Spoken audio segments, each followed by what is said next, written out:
बार बंसीलाल नाम का एक मनुष्य यात्रा कर रहा था।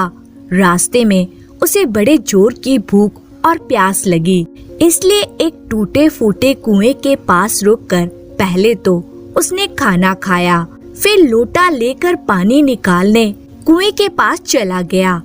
ज्यों ही वह कुएं के पास पहुंचा, उसे अंदर से बकरे के चिल्लाने की आवाज सुनाई दी। बंसीलाल ने कुएं में झांक कर देखा तो एक बकरा वहां गिरा हुआ उसे दिखाई दिया। कुएं में पानी बिल्कुल जरा सा था और एक ओर के सूखे हिस्से पर वह बकरा खड़ा होकर चिल्ला रहा था। बंसीलाल अपने साथ की रस्सी लेकर कुएं में उतर गया और बकरे को कसकर रस्सी से बांधकर बाहर आ गया और फिर उसे खींचने लगा। उसी समय कनक प्रसाद नाम का एक सौदागर वहां से गुजर रहा था। उसके साथ सामान से लदे हुए बहुत सारे ऊंट भी थे। उसने बंसीलाल से पूछा, क्यों जी, यहाँ नजदीक ही कहीं पीने के लिए पानी मिलेगा क्या? बंसीलाल ने जवाब दिया, इस कुएं में पानी तो है, पर बहुत ही जरा सा है, क्योंकि ये कुआं बकरों का है। बकरों का कुआं? इसका मतलब क्या है? वाह जी वाह, इतनी सी बात भी आपकी समझ में न आई। बकरों के कुएं का मतलब है जिस कुएं से बकरे निकलते हो, ऐसा कुआं। चतुराई से बात बनाकर बंसीलाल ने रस्सी खींच ली और बकरे को बाहर निकाल लिया। सौदागर ने जब कुएं से बकरा निकलता हुआ देखा तो आश्चर्यचकित होकर कहा, यह भी खूब है भाई, मैंने तो कभी ऐसा कुआं देखा ना था और ये बकरा भी खूब मोटा ताजा दिखाई दे रहा है। तुम्हारी बात सही है भाई, इस प्रकार के कुएं बहुत कम पाए जाते हैं। सौदागर बोला, पर आप किस प्रकार बकरे निकालते हैं और यहाँ बकरे बन कैसे जाते हैं? बिल्कुल सीधी सादी बात है। रात को एक बकरे के सींग इसमें डाल देने से दूसरे दिन पूरा बकरा तैयार हो जाता है। फिर मैं रस्सी खींचकर उसे बाहर निकाल लेता हूँ। अभी आपने देखा ना, इसी प्रकार उसे खींचकर निकाल लेता हूँ। सौदागर बोला, बड़े आश्चर्य की बात है, काश मेरे पास भी ऐसा ही कोई कुआं होता। बंसीलाल ने कहा, सभी लोग ऐसा ही सोचते हैं, पर बहुत कम लोग ऐसा कुआं खरीद सकते हैं। सौदागर थोड़ी देर तक सोचते हुए चुपचाप खड़ा रहा। फिर उसने बंसीलाल से कहा, देखो जी, मैं कोई बहुत बड़ा अमीर तो हूँ नहीं, फिर भी यदि तुम अपना यह कुआं मुझे दे दो तो मैं तुम्हें अनाज की 4 बोरियां दूंगा। बंसीलाल ने मुंह बनाकर कहा, 4 बोरियां? इतने में तो मैं 2 बकरे भी ना खरीद सकूंगा। ठीक है, तो फिर मैं सामान से भरे अपने 4 ऊंट तुम्हें दूंगा। ऊंट? बंसीलाल ने गर्दन हिलाकर अपने आप से कुछ कहा और इस तरह से कहा कि उसकी बात सौदागर को भी सुनाई दे। हर रोज 1 बकरा, यानी 1 हफ्ते में 7 बकरे, यानी 1 हफ्ते में 7 बकरे मिलेंगे। 1 महीने में 30 और 1 साल में 365 बकरे मिलेंगे। सौदागर ने जब बंसीलाल का हिसाब सुना तो सोचा कि कुआं खरीद लेने में ही फायदा है। सौदागर ने कहा, अजी, मेरे ऊंट तो देखिए, ऐसे मजबूत ऊंट बहुत कम पाए जाते हैं। फिर भी अब आखिरी बात कहता हूँ कि मैं अपने 6 ऊंट तुम्हें दूंगा। मेरे पास इतने ही ऊंट हैं। यदि 6 ऊंट के बदले कुआं देना चाहते हो तो दे दो, नहीं तो मैं चला। बंसीलाल ने कुछ सोचकर जवाब दिया, अच्छा भाई, 6 ही सही। तुम्हें ये कुआं बहुत पसंद आया है तो अपना नुकसान करके भी मैं ये कुआं तुम्हें दे देता हूँ।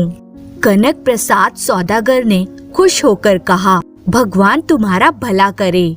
ऊँटों के तरफ देखकर बंसीलाल ने मन ही मन कहा, भला तो हो ही गया है, और ऊँट लेकर जाने लगा। तब उसे रोककर सौदागर ने पूछा, अजी, अपना नाम तो आपने बताया ही नहीं। तब बंसीलाल ने उत्तर दिया, मेरा नाम है मैंक हनाचू।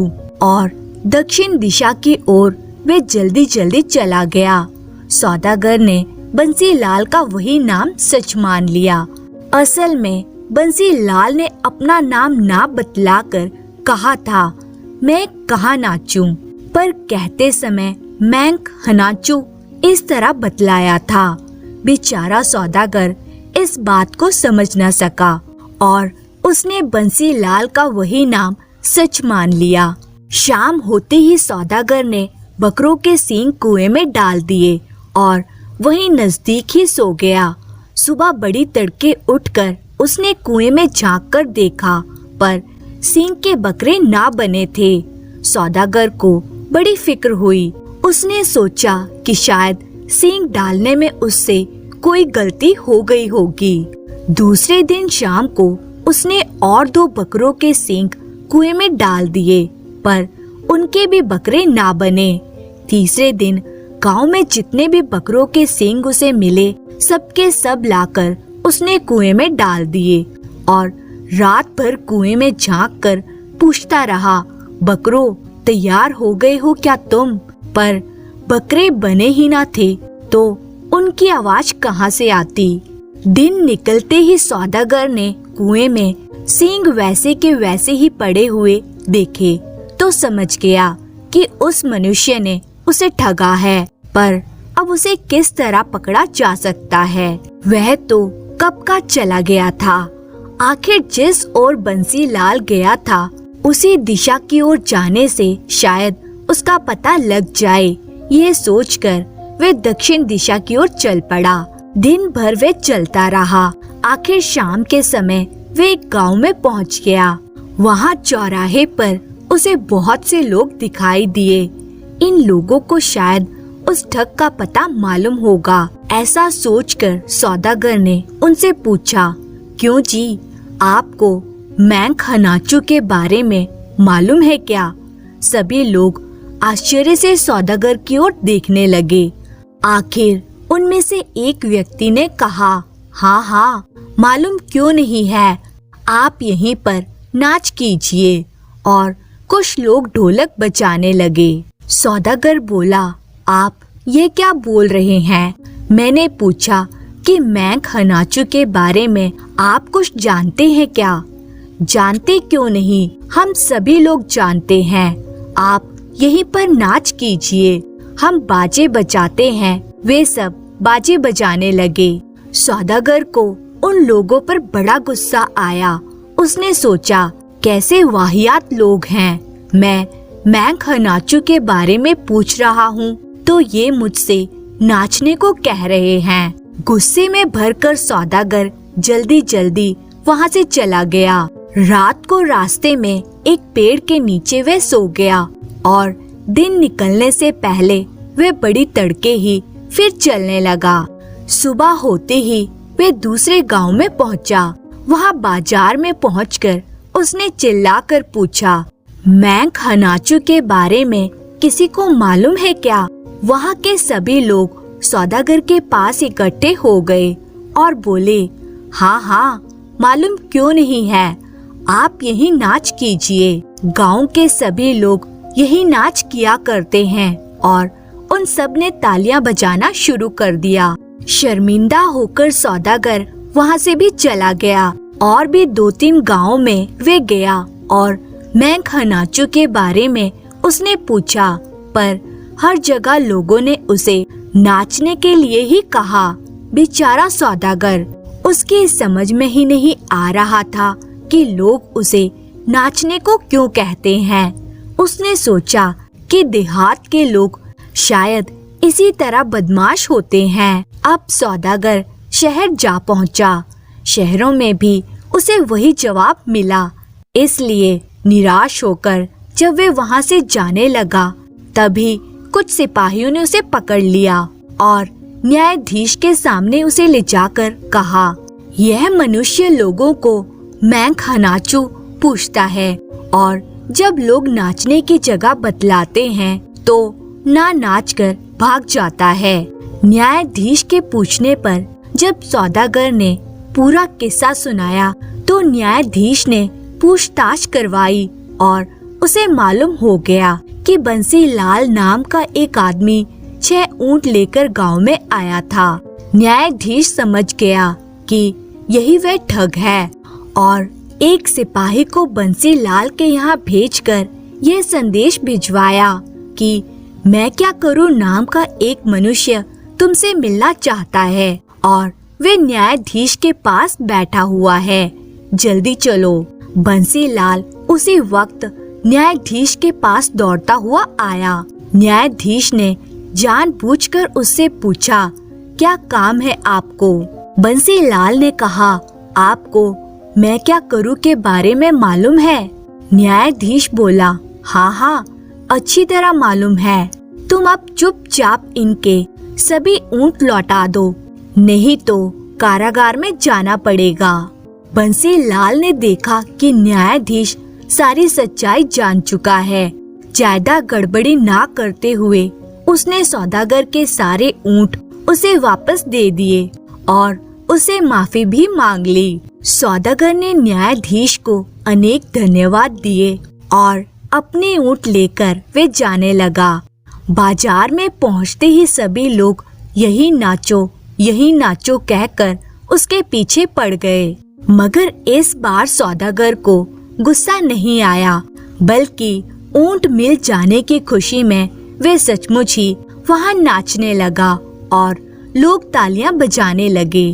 धन्यवाद। पुराने समय की बात है। चंद्रशेखर नाम का एक युवक था। वे राज दरबार में काम करता था। वे एक छोटे से गांव से संबंध रखता था। गांव का लड़का शहर में स्थित राज दरबार में कार्य करता है। इससे गांव के सभी लोगों को बड़ी प्रसन्नता होती। वे बड़ा परिश्रमी और थोड़ा चालाक भी था। वे अपने माता पिता का बड़ा सम्मान करता, जिसे देखकर उसके माता पिता उससे बहुत खुश रहते, सदैव उसकी प्रशंसा करते और उसे आशीर्वाद देते। जीवन के छोटे बड़े हर कार्य व्यापार में वे अपने माता पिता और अपने बड़े बुजुर्गों की सलाह लेता। वे अब काफी बड़ा हो गया था। दरबार में नौकरी करते हुए उसे बहुत ही अकेलापन महसूस होता था। एक बार जब वे अपने माता पिता से मिलने गांव आया तो दोनों ने उसे ब्याह करने की सलाह दी। अब तुम कमाकर स्वयं का ख्याल रख सकते हो, कुछ कमा लेते हो, इसलिए ब्याह करके पत्नी का भी ध्यान तुम भली भांति रख सकोगे। इसलिए बेटा, हमें कुछ हो जाए उससे पहले ब्याह कर अपना घर बसा लो, ताकि तुम्हारी चिंता से हम मुक्त हो जाएं। अब उसके लिए उपयुक्त लड़की की खोज होने लगी। घर में लगातार इसी सिलसिले में बातचीत होती। उससे कहा जाता, शहर की कोई लड़की नजर में हो तो ब्याह लो। फिर इस बात की भी शंका जताई जाती कि शहर की लड़की बहुत नकचड़ी और खर्चीली होती है। फिर कहते, शहर की लड़की से ब्याह करेंगे तो वे गांव आना पसंद नहीं करेगी, सास ससुर का लिहाज नहीं करेगी। कुछ लोग यह सलाह भी देते, हम गांव के लोगों को गांव की लड़की से ही ब्याह करना चाहिए। चंद्रशेखर दरबार में काम करता है, इस बात से गांव के आसपास सभी परिचित थे। इसलिए सभी अपनी बेटी का रिश्ता उससे करवाने की चाह रखते थे।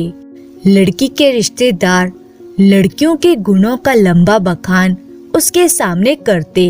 वे सबको सुनता पर शांत रहता। एक दिन उस पार के गांव के जमींदार अपनी बेटी का रिश्ता लेकर आए। चंद्रशेखर को भी लगा कि जमींदार की बेटी से ब्याह कर गांव वालों के बीच उसका सम्मान और बढ़ जाएगा। उसे यह रिश्ता उचित लगा और माता पिता से सलाह लेने के बाद दोनों का ब्याह बड़ी धूमधाम से हो गया। ब्याह के बाद चंद्रशेखर अपनी पत्नी को लेकर शहर आ गया। दिन भर वह दरबार में रहता और उसकी पत्नी इस बीच आसपास के घरों की स्त्रियों से बातचीत कर अपने दिन काटती।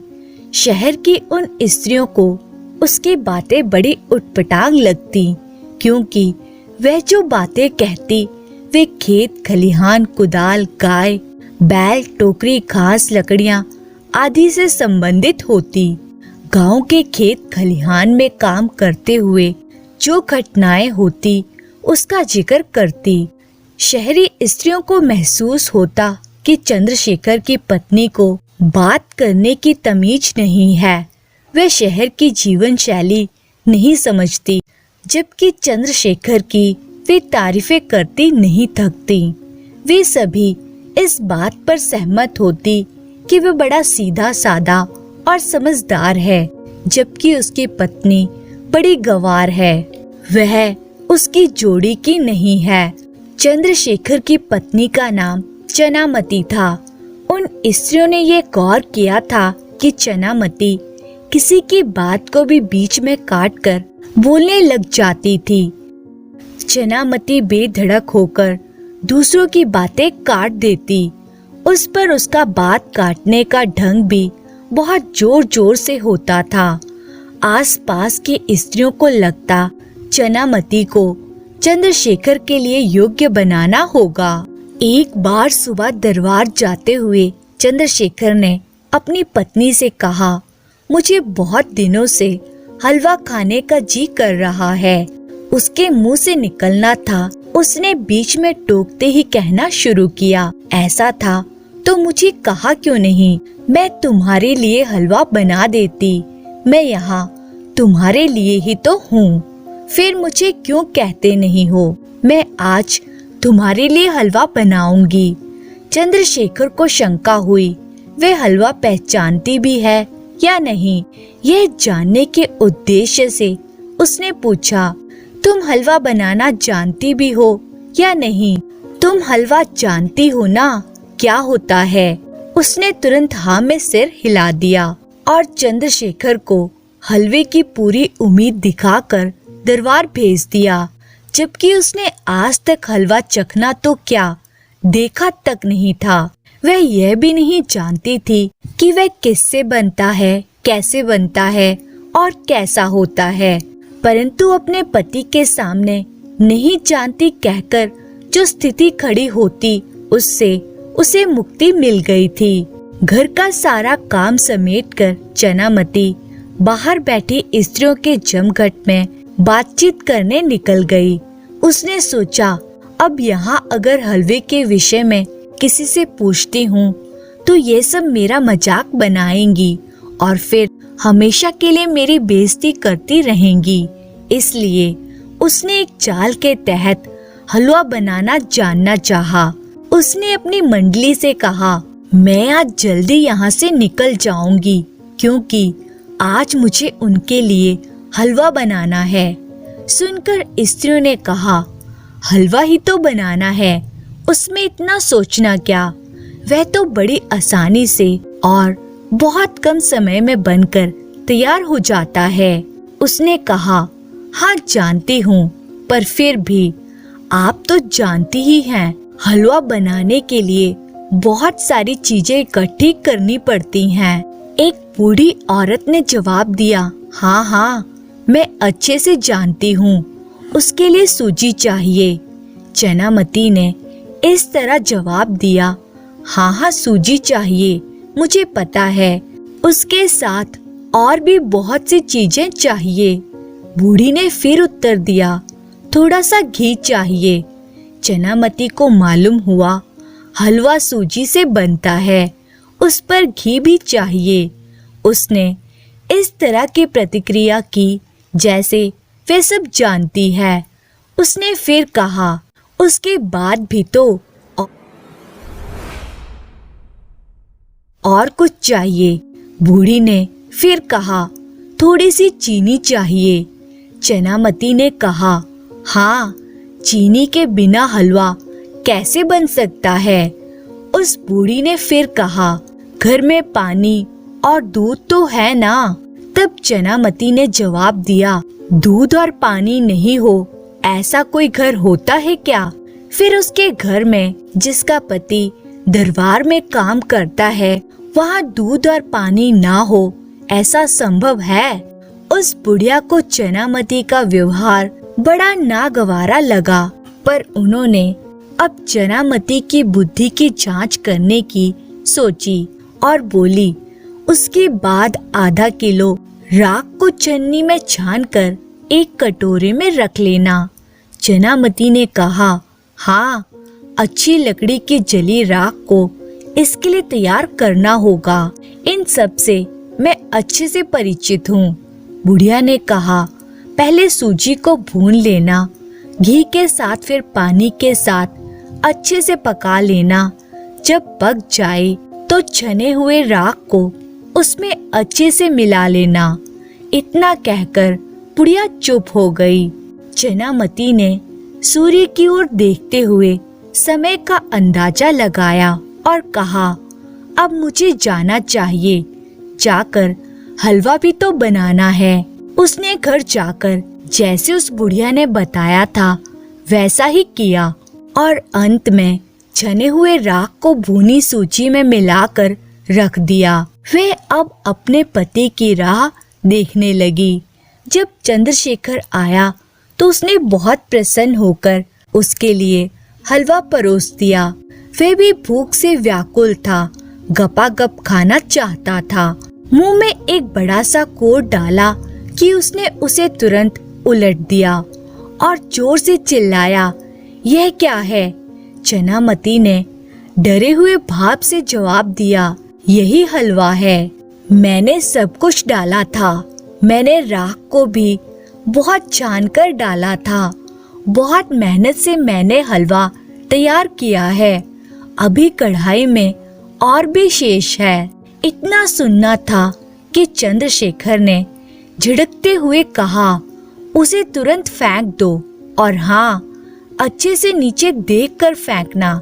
किसी के सिर के ऊपर गिरा तो दूसरी समस्या खड़ी हो जाएगी। लेकिन अपने पति के चिल्लाने से उसका मन इतना दुखी हुआ था कि आगे उसके पति ने क्या कहा उसे ध्यान से सुना ही नहीं। चनामती ने इतना ही सुना कि हलवा फेंक दे। नीचे से मेयर गुजर रहा था। उसी के सिर के ऊपर हलवा फेंककर चनामती भीतर आ गई। बाहर बहुत हल्ला होने पर चंद्रशेखर ने कहा, तुमने फिर नई मुसीबत तो नहीं खड़ी की है? जैसे ही चंद्रशेखर ने बाहर आकर बिगड़ते हुए माहौल को देखा, उसे पल भर में ही सारी स्थिति समझते देर नहीं लगी। उसने अपनी पत्नी की ओर गुस्से से देखते हुए कहा, अब तुम मुझे जेल भेजकर ही चैन लोगी। बिना सीखे कोई काम करने से अपने लिए ही नहीं, अपने आसपास वालों के लिए भी मुश्किलें खड़ी हो जाती है।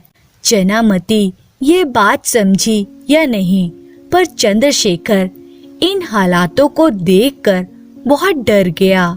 डर से वे पसीना पसीना हो गया था। वहीं दूसरी ओर शहर के लोगों के सामने अपनी ऐसी स्थिति देखकर चंद्रशेखर शर्म से पूरी तरह सिकुड़ चुका था। तो इस तरह से चनामती को समझ आ चुका था कि वे जितनी होशियार बनने की कोशिश कर रही थी, वे उतनी होशियार थी नहीं।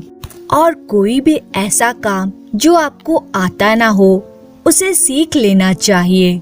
धन्यवाद।